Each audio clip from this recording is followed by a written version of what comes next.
Hey folks, it's Maxie here and welcome to another TEW2020 video. You join us today for our second Impact pay-per-view, and this one is Impact Hard to Kill. As you can imagine, over the course of the 4 weeks since the end of our tapings, we've managed to bring a few people in, so this is where we start to venture away into a world of unrealistic wrestling and stuff like that. So looking forward to seeing just what we can do with Impact, and as I say, hopefully eventually get that three-way fight. So the three matches we'd already confirmed and booked in was Eric Young, Rich Swann and EC3 for the Impact World Championship. We also had the Knockouts Championship on the line as Jessica Havok challenges Deonna Purrazzo, and the X Division title on the line as Rohit Raju defends against Leo Rush. And of course, remembering we had Swoggle and a partner of his choice taking on Brian Myers. So I'm hoping that the signings we've made is good. I hope other matches we've brought in are good.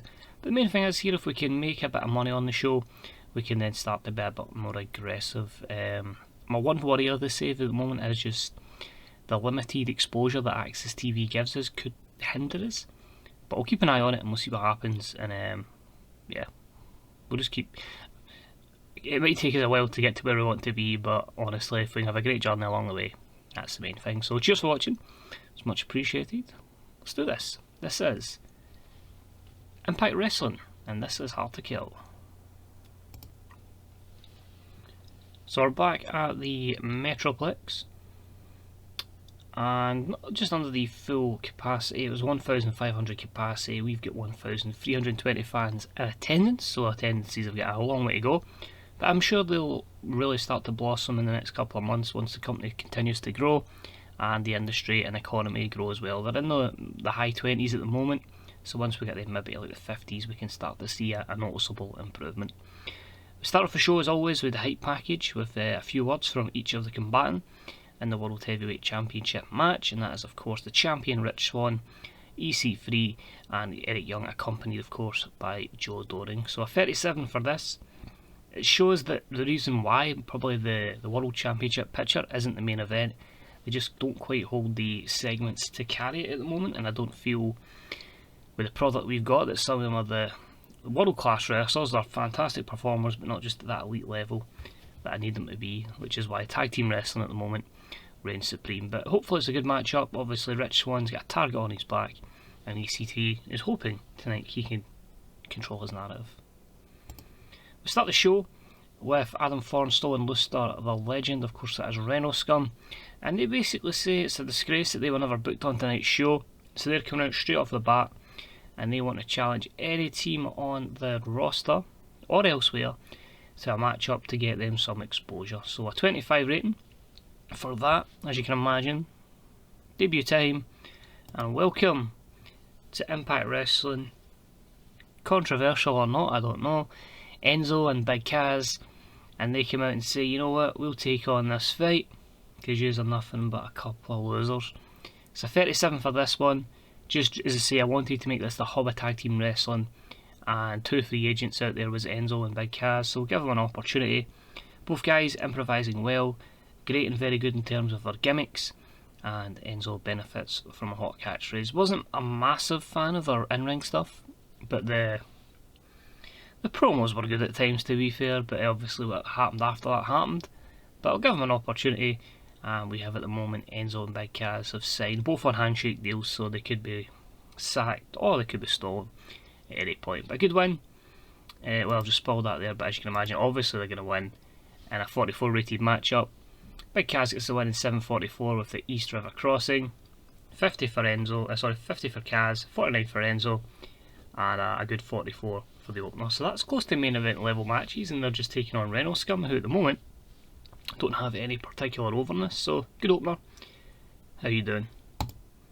Moving along, we have a backstage assault where Madman Fulton takes out Rhino. Of course, we've had the feud between Madman Fulton and Ace Austin against Rhino and Heath. Obviously not really progressed a lot on Impact, but wanted to just get them on the pay-per-view and make sure that they were getting some exposure. So Fulton takes out Rhino with a 42, which allows us to have Ace Austin versus Heath, and a decent matchup. We had Ace Austin defeat Heath in 14:09 with aces high. This was a very respectable 53, so that could have main evented.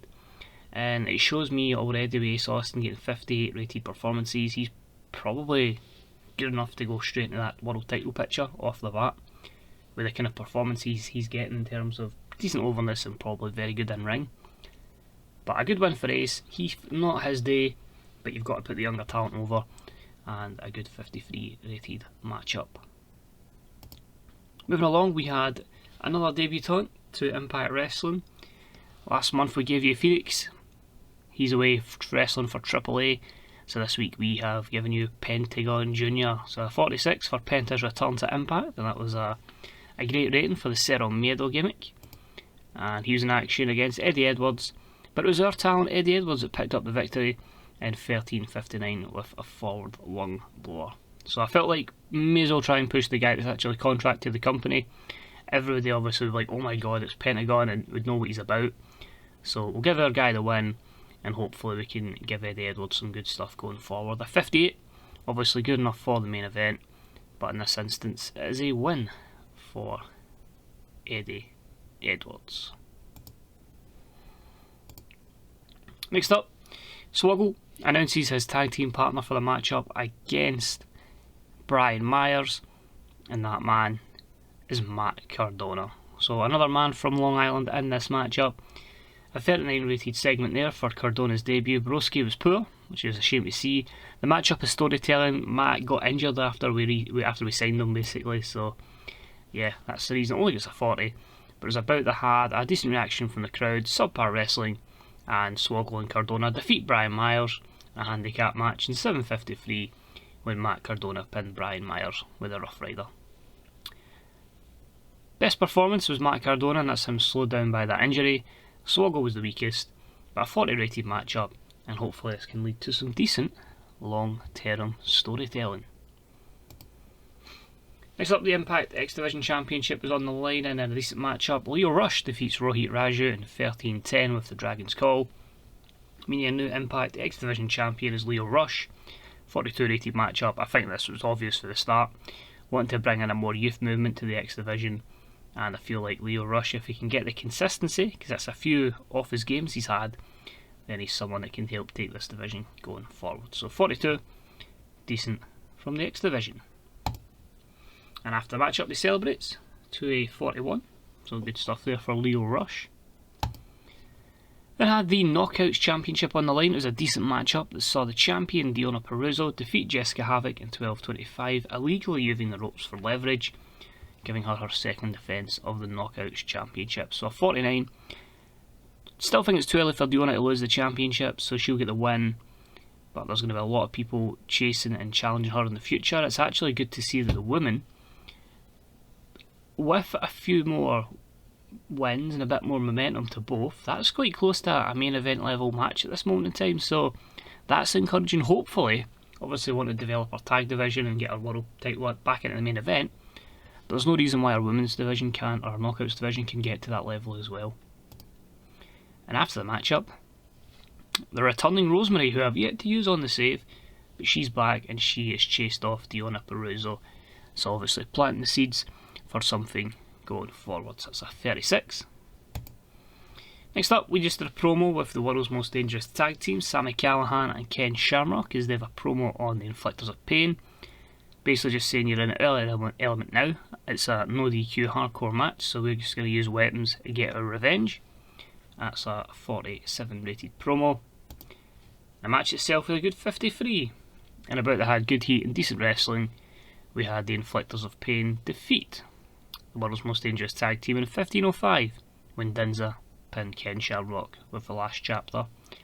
I feel like in this instance you've got to keep pushing Dinza and Slamani. They're actually probably main event level guys just with how our company is at the moment, but I've got to protect them, make them look as dominant as possible, and the 53 is a very good indication of that. So another loss unfortunately in this instance for the heels, but yeah, that is what it is, and we'll take it. Also should note, Don Callis, if it lets me see it, is calling this on his own. Matt Striker's working for, I think it's AAA he's working with, but we don't have Matt Striker, so we are literally, and I don't want to use Josh Matthews, so he's done alright. The fact that actually that we got a boost, despite that, is quite mad. Moving along, EC3 cut a promo for the World Championship match, and he just says this is his time, he's controlling his narrative, he's going to take the championship, and after that he's got to figure out what's next. So 42 for him. So he's so obsessed with being the champion, he's not quite sure what's going to happen when he is the champion. But naturally, we have a backstage attack. So Willie Mack, obviously the friend of Rich Swann, is taken out by Joe Doring, and then they just start brawling. Mack starts to get a wee bit of momentum back, and they just keep brawling.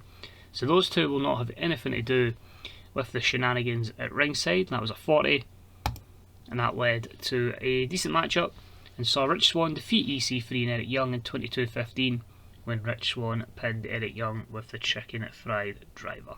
His third defence of the Impact World title. A 53 is really respectable. The fact that EC3 was as high as a 55 being off his game is really promising for the future, because obviously EC3 is going to get a good push here.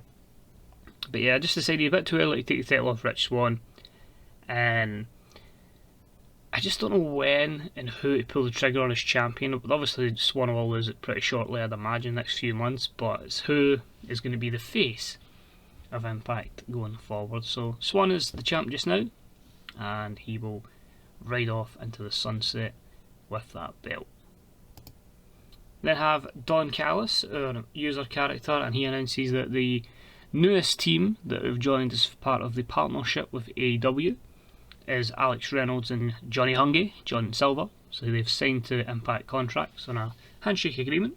That is a 30 rated segment, which gives us a amazing Fatal 4-Way main event for the Impact Tag Team Championships between the Good Brothers, the North, the Motor City Machine Guns, and Alex Reynolds and John Silver. And that matchup was also a 53. This is a matchup. The Good Brothers defeated the Motor City Machine Guns, the North, in Reynolds and Silver in 1909. The Guns went first, then it was Reynolds and Silver, and finally the North. The Good Brothers retain the championships, their third defence, and it showcases, a very good main event level match from our tag teams. 53 is good, although poor and awful for the gimmicks on the Dark Order members was not great. Just decided to keep what they had, basically. It was working for me. But Ethan Page got an injury again on those shows between tapings and this, so that was a bit of a throwaway. But still happy with it. Everybody's pretty good position there, and we keep the Good Brothers at the top of the tag division. And we finish the show with the Good Brothers having a laugh, having a joke, and putting Reynolds and Silver through tables to send the crowd home happy. So a 33 rating for our final segment. And the show itself delivers spectacularly with a 49, and that is increasing our popularity in 56 regions, which is good. It must be noted as well that we had no boosts, so a 49 is pretty good considering we never put any money into a special set, celebrities. So it's a step in the right direction. It's a long way to go, but the thing is, I feel the roster, and I don't know if you'll agree with this, the roster's very even, I feel. There's nobody that's really like elite level at this moment in time, and nobody's like really poor. It's all kind of the same. So hopefully, as the company gets bigger, the more exposure to the wrestlers, then as they all go over at the same time, we could see all those 40s jump into 50s, and then 60s, and then hopefully 70s down the line. We'll jump into the main screen, we'll take a wee look at how we're looking in February, how the financial situation is. Because last month, because of the way the company is, we took a 5% hit on attendances because of our battles, our area battles. So I'm hoping it's a bit more favourable here, a bit more money when they go amiss, so we can bring in some more wrestlers. It's tricky actually, because I'm doing a save as well where I am basically working as a creative company and try to sign people, but there isn't too many people on the open signing market, so it's tricky. But that's part of the fun. The challenge and the journey there is the fun. So Cena wins the Rumble. T-Bar and Mace are now Sweet Pain. Bayley wins the Women's Rumble. Daniel Bryan wins the Universal Championship. Retribution, T-Bar and Mace are the new tag team champions. Alex Kozlov. Remember back in the day, EWR, I used to push him up mad. He was really good for my companies. Anyway, Impact finished 4th out of 6 in the Southeast Regional Battle this month. Because of this, Impact shows in this region will be reduced by 5% for the month, so maybe we should look to go elsewhere to ensure we get the best attendances and the most money. 51,197 viewers, which was a buy rate of 0.04, so a long way to go in terms of pay-per-view buy rates. This is one of the main ones, and we actually had a loss of 3,000, but that's actually really good because you can see all the money was put into production to ensure we're not losing any penalties. So as the company grows, we'll start to make a bit more money. So I think a wee loss there is not horrible. Pay-per-view revenue stayed about the same, as ticket sales was a wee bit down. Sponsors, broadcast was up, merchandise was up, worker costs were up as well. So overall, I'm happy with that. It's progress. As I say, I'll be a bit more comfortable once we're sitting at a mill, and then we can be a bit more aggressive. Or I don't want to just like put the company into going bust, basically. Size wise, we're back up to 44, so effectively we are where we started, because we didn't have a great start. In fact, a few places apart from Puerto Rico and Hawaii, everywhere else is growing. So yeah, pretty good. Slowly but surely, we're up in Canada, good progression. It's 2 up in Mexico, 1 up in the British Isles, no movement in Japan, small gains in Europe, nothing in Oceania or India. But as I say, we'll work on the US, Canada and the UK first, and then we'll slowly but surely progress the company. So that's it for Hard to Kill. I need to go and now book towards the next pay-per-view. I need to name the next pay-per-view, and yeah, hopefully you'll join us for that next episode of Impact Wrestling on Access TV. I also need to go ahead and book 4 episodes of Explosion, which isn't fun, but it is what it is. It gives me a chance to utilise other guys, but yeah, TV deals for that was that I wanted to go to. You can see there, Access TV we're on for another year and 10 months, so we're kinda stuck with that very small exposure for a bit. But as I say, did they have... Yeah, so it's pretty much a case of we're stuck on here for a while, but I'll add to the challenge, which is good. The Explosion deal, as I say, we only have that. Well, if we're only on Impact Plus, then surely we could cancel it. Well, I guess I'm going to be cancelling Impact. What I might do, I might keep Explosion, but I'll see if I can put it on a bigger network, because Impact Plus is a case of, yeah, the exposure's just not enough and we don't exactly have the money to invest in it. So I think it's time for bye-bye Explosion to give me less shows to book. But anyway, I've blathered on. Thank you for watching. Take it easy. See you for Impact. Bye-bye.